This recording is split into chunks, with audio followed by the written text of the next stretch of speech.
வணக்கம். 4 மணி செய்திகளுக்கு வரவேற்பது நான் நந்தா. முதலில் இந்த நேரத்திற்கான தலைப்புச் செய்திகளை பார்க்கலாம். இளநிலை நீட் தேர்வு முடிவுகளை வெளியிடுவதற்கு சென்னை உயர்நீதிமன்றம் தடை. சென்னை ஆவடி தேர்வு மையத்தில் மின்தடை ஏற்பட்ட நிலையில் மாணவர்கள் தொடர்ந்த வழக்கில் உத்தரவு.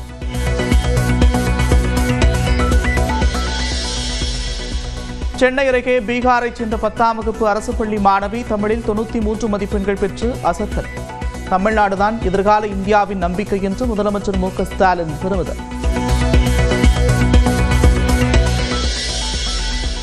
டாஸ்மாக் மேலாண் இயக்குநர் விசாகனை மீண்டும் அழைத்து சென்று விசாரிக்கும் அமலாக்கத்துறை. டெண்டர் ஆவணங்கள் அடிப்படையில் விசாரணை நடத்தி வருவதாக தகவல்.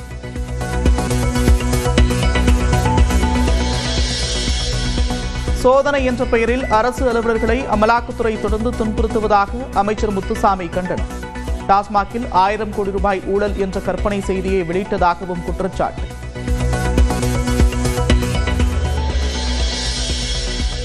சென்னை எம்ஆர்சி நகரில் உள்ள ரத்தீஷின் வீட்டுக்கு பூட்டு போட்ட அமலாக்கத்துறை அதிகாரிகள்.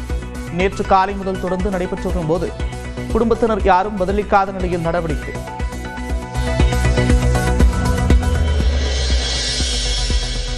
சினிமா தயாரிப்பாளர் ஆகாஷ் பாஸ்கரன் வீட்டிலும் 2வது நாளாக சோதனை.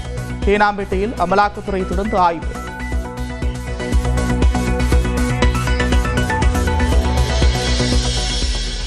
அதிமுக முன்னாள் அமைச்சரும் ஆரணி சட்டமன்ற உறுப்பினருமான சேவூர் ராமச்சந்திரன் வீட்டில் 7 மணி நேரத்திற்கும் மேலாக தொடரும் லஞ்ச ஒழிப்புத்துறை சோதனை. மகன்களின் வீடுகள், கல்லூரிகளிலும் சோதனையில் ஈடுபட்ட போலீசார்.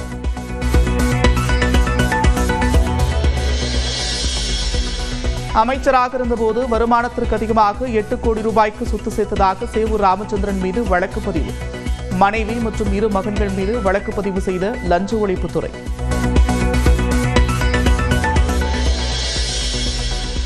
உசிலம்பட்டி அதிமுக முன்னாள் சட்டமன்ற உறுப்பினர் ப. நீதிபதி வீட்டில் சோதனை.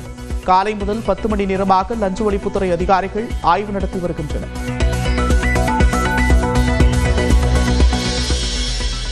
போலி வழக்குகளின் அடிப்படையில் நடக்கும் ரெய்டுகளால் அதிமுகவை அசைத்து கூட பார்க்க முடியாது.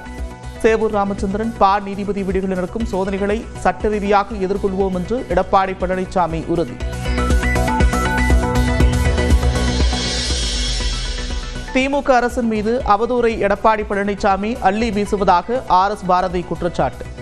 பாஜகவின் வாட்ஸ்அப் யூனிவர்சிட்டி தகவல்களை அறிக்கையாக வெளியிடுவதாகவும் விமர்சனம்.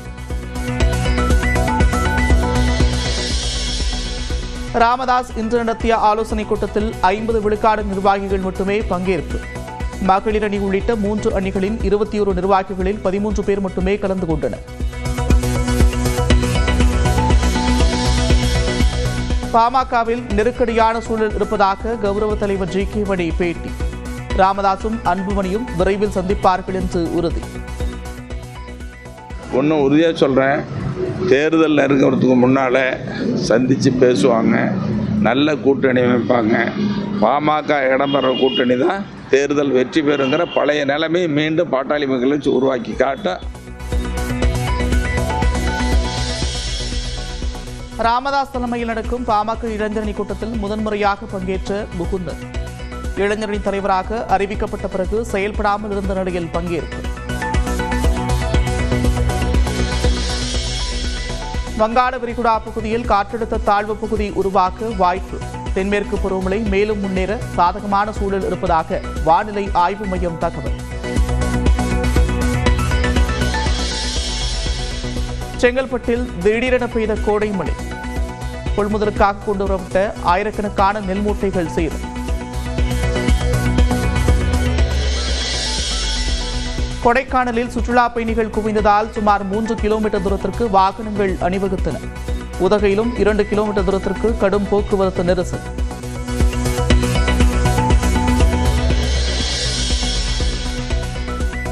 ஆருத்ரா நிதி நிறுவன மோசடி வழக்கில் பொருளாதார குற்றப்பிரிவுக்கு எதிராக நடிகர் R.K. சுரேஷ் தாக்கல் செய்த நீதிமன்ற அவமதிப்பு வழக்கு.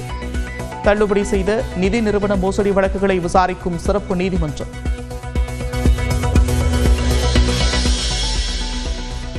பேர குழந்தைகளுக்காக மகளும் மருமகனும் சேர வேண்டும்.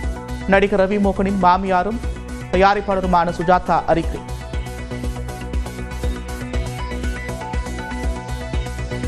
செங்கல்பட்டில் பெய்த திடீர் மழையால் கொள்முதலுக்காக கொண்டுவரப்பட்ட ஆயிரக்கணக்கான நெல் மூட்டைகள் சேதமடைந்திருக்கிறது. கூடுதல் விவரங்களோடு இணைகிறார் செய்தியாளர் ராபர்ட். விவரங்கள். கண்டிப்பா நந்தா, செங்கல்பட்டு மாவட்டத்தில் இன்று பிற்பகல் மதுராந்தகம் தாலுகா மற்றும் செய்யூர் தாலுகா உள்பட்ட பகுதிகளில் திடீரென்று ஒரு 30 நிமிடத்துக்கு மேலாக அதி கனமழை பெய்தது. இதன் காரணமாக இங்கு செயல்பட்டு வரும் 50க்கும் மேற்பட்ட நெல் கொள்முதல் மையங்களில் திடீரென பெய்த மழையின் காரணமாக அரசு நேரடியாக விவசாயிகளிடமிருந்து கொள்முதல் செய்யப்பட்ட நெல்லை தார்பாய் போட்டு மூடாத காரணத்தினால குறிப்பா லட்சக்கணக்கான மூட்டைகள் கூட இருக்கலாம். அந்த அளவுக்கு தற்போது நனைந்து வீணானது. இதை உடனடியாக அரவைக்கு கொண்டு சென்றால் மட்டுமே இந்த நெல்லை காப்பாற்ற முடியும். அப்படி இல்லை என்றால் அனைத்து மூட்டைகளையும் நெல்லையும் காய வைத்து பிறகு பயன்படுத்த முடியும். அப்படி அனைத்தையும் காய வைக்க முடியாத நிலை ஏற்பட்டால் அரவைக்கு தான் அனுப்ப வேண்டும். இந்த சூழ்நிலையில் அரசு நேரடி நெல் கொள்முதல் மையங்களில் வைக்கப்பட்டிருந்த நெல் மூட்டைகள் நனைந்து நாசமாயின. குறிப்பாக தேசிய நுகர்வோர் கூட்டுறவு மத்திய அரசு மூலமாக நெல் கொள்முதல் மையங்கள் அமைக்கப்பட்டுள்ள மையங்களில் தான் இது போன்ற ஒரு அவல நிலை. விவசாயிகளிடமிருந்து கொள்முதல் செய்யப்பட்ட நெல் மூட்டைகள் அடிக்க வைக்கப்பட்ட நிலையில் அனைத்தும் மழையில் நனைந்து தற்போது வீண காட்சியை நம்மளால் பார்க்க முடிகிறது. நந்தா,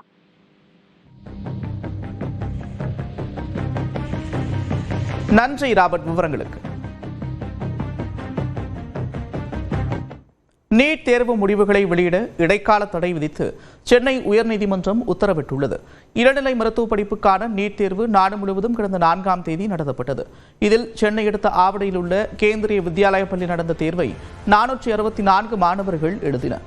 பிற்பகல் 2 மணிக்கு தேர்வு தொடங்கிய நிலையில் 2:45 மணிக்கு பெய்த மழையால் ஏறத்தாழ 1.25 மணி நேரம் வரை தேர்வு மையத்தில் மின்தடை ஏற்பட்டது. தேர்வை முழுமையாக எழுத முடியாததால் மறுதேர்வுக்கு உத்தரவிடக் கோரி திருவள்ளூர், காஞ்சிபுரம், ராணிப்பேட்டையைச் சேர்ந்த மாணவர்கள் சென்னை உயர்நீதிமன்றத்தில் வழக்கு தொடர்ந்தனர். மின்தடை காரணமாக குறைவான வெளிச்சத்தில் தேர்வெழுதியதாகவும் தேர்வு மையத்திற்குள் மழைநீர் புகுந்ததால் மாற்று இடத்திலிருந்து தேர்வெழுத அறிவுறுத்தப்பட்டதால் சிரமத்திற்கு உள்ளானதாகவும் மனுவில் தெரிவிக்கப்பட்டிருந்தது. இந்த மனு நீதிபதி லட்சுமி நாராயணன் அமர்வில் விசாரணைக்கு வந்த நிலையில் மத்திய அரசு தரப்பில் ஆஜரான கூடுதல் சொலிசிட்டர் ஜெனரல் மாணவர்களின் கோரிக்கை குறித்து பரிசீலிக்க கால அவகாசம் வேண்டும் என்று கூறினார். இதனை ஏற்றுக்கொண்ட நீதிபதி மனு குறித்து மத்திய அரசு, தேசிய மருத்துவ ஆணையம் மற்றும் தேசிய தேர்வு முகமை பதிலளிக்க உத்தரவிட்டு அதுவரை நீட் தேர்வு முடிவுகளை வெளியிட தடை விதித்து உத்தரவிட்டார்.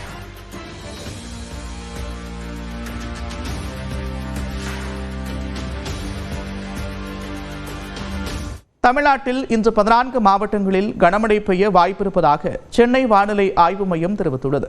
அதே நேரத்தில் வங்காள விரிகுடாவின் சில பகுதிகளில் காற்றழுத்த தாழ்வு பகுதி உருவாகலாம் என்று இந்திய வானிலை ஆய்வு மையம் தெரிவித்துள்ளது. தென்கிழக்கு வங்கக்கடல் பகுதிகளில் ஒரு வளிமண்டல மேலடுக்கு சுழற்சி நிலவும் நிலையில் தமிழ்நாட்டில் இன்று ஒரு சில இடங்களிலும் புதுவை மற்றும் காரைக்கால் பகுதிகளில் இடி, மின்னல் மற்றும் பலத்த காற்றுடன் கூடிய மிதமான மழை பெய்யக்கூடும் என வானிலை ஆய்வு மையம் தெரிவித்துள்ளது. அதே நேரத்தில் கிருஷ்ணகிரி, திருப்பத்தூர், தருமபுரி, சேலம், கள்ளக்குறிச்சி ஆகிய மாவட்டங்களிலும், நாமக்கல், திருச்சி, பெரம்பலூர், அரியலூர், புதுக்கோட்டை ஆகிய மாவட்டங்களிலும், தஞ்சை, திருவாரூர், நாகை, மயிலாடுதுறை மாவட்டங்களின் ஒரு சில இடங்களிலும், காரைக்கால் பகுதியிலும் இன்று கனமழை பெய்ய வாய்ப்பிருப்பதாக தெரிவிக்கப்பட்டுள்ளது. நாளை கிருஷ்ணகிரி, தருமபுரி, திருப்பத்தூர், வேலூர் மற்றும் திருவண்ணாமலை மாவட்டங்களின் ஒரு சில இடங்களில் கனமழை பெய்ய வாய்ப்பிருப்பதாக வானிலை ஆய்வு மையம் கணித்திருக்கிறது. நாளை மறுநாள் கோவை மாவட்டத்தின் மலைப்பகுதிகள், நீலகிரி, ஈரோடு, தருமபுரி மாவட்டத்திலும், சேலம், நாமக்கல், கள்ளக்குறிச்சி மற்றும் திருச்சி மாவட்டத்தின் ஒரு சில இடங்களில் கனமழை பெய்ய வாய்ப்பிருப்பதாகவும் கூறப்பட்டுள்ளது. மே 23ஆம் தேதி தமிழ்நாட்டின் ஒரு சில இடங்கள், புதுவை மற்றும் காரைக்கால் பகுதிகளில் லேசானது முதல் மிதமான மழை பெய்யக்கூடும் என்று தெரிவிக்கப்பட்டுள்ளது. சென்னையை பொறுத்தவரை இன்றும் நாளையும் வானம் ஓரளவு மேகமூட்டத்துடன் காணப்படும் என்றும் இடி, மின்னலுடன் கூடிய மிதமான மழை பெய்ய வாய்ப்பிருப்பதாகவும் வானிலை மையம் கூறியிருக்கிறது. வெப்பநிலையை பொறுத்தவரை மே 21ஆம் தேதி தமிழ்நாட்டின் ஒரு சில இடங்களில் அதிகபட்ச வெப்பநிலை 4 டிகிரி செல்சியஸ் வரை குறையக்கூடும் என்றும் தெரிவிக்கப்பட்டுள்ளது. இதனிடையே தெற்கு அரபிக்கடல், மாலத்தீவு பகுதிகளில், தெற்கு வங்காள விரிகுடாவின் ஒரு சில பகுதிகளில் தென்மேற்கு பருவமழை மேலும் முன்னேற சாதகமான சூழ்நிலை இருப்பதாகவும் தெரிவிக்கப்பட்டுள்ளது. அடுத்த 3 அல்லது 4 நாட்களில் மத்திய வங்காள விரிகுடாவின் சில பகுதிகளிலும், வடகிழக்கு வங்காள விரிகுடாவின் ஒரு சில பகுதிகளிலும் காற்றழுத்த தாழ்வு பகுதி உருவாகலாம் என்றும் இந்திய வானிலை ஆய்வு மையம் தெரிவித்துள்ளது.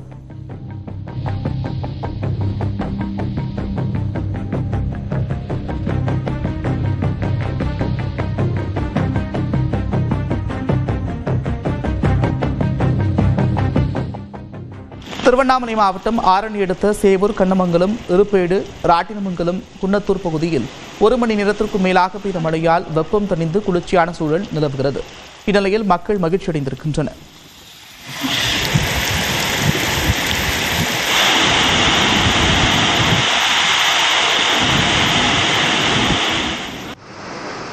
அதேபோல காஞ்சிபுரம் மாவட்டத்தின் ஊரைக்கை, செவிலிமேடு, பேருந்து நிலையம், ஸ்ரீபெரும்புதூர், வாலாஜாபாத், சுங்குவாசத்திரம் உள்ளிட்ட பல்வேறு இடங்களில் பரவலாக மழை பெய்ததால் அக்னி வெப்பம் தணிந்து குளிர்ச்சியான சூழல் நிலவுகிறது.